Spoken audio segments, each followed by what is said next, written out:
Imagination, written by Phillip Thompson, narrated by Mandy Grant-Grierson.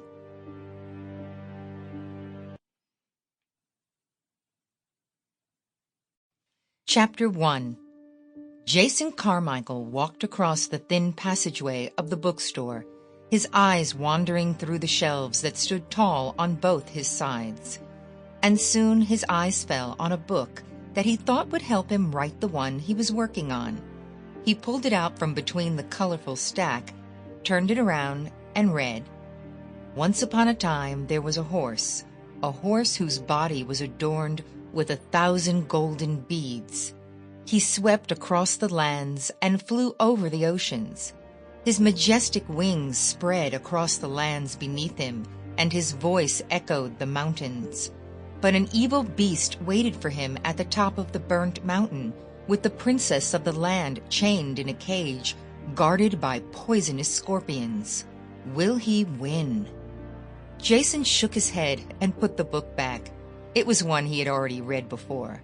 Soon he saw Kyle, the storekeeper, pass by from the end of the aisle in which he was standing. "Hey, Kyle, are we going to get any new books soon?" Jason asked curiously. "Jason, we have a lot of books that you still have not read. So many different kinds, but all you want is fantasy fiction," Kyle said, and he came to stand beside Jason. "You know what I like, and you know that is exactly what I am going to read," Jason giggled. "Just tell me when the new fantasy books are coming in. It will save us both some time."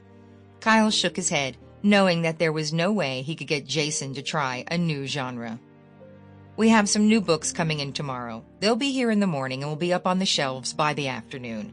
So feel free to drop by any second after that to fulfill your thirst for peeking into a magical world."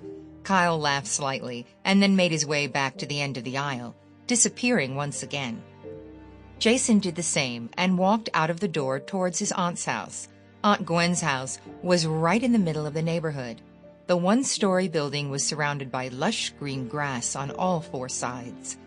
Jason walked towards the door.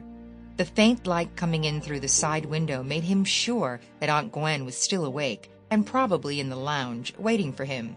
"Aunt Gwen, I'm home!" he exclaimed as he took his sneakers off, neatly putting them away on the shoe rack.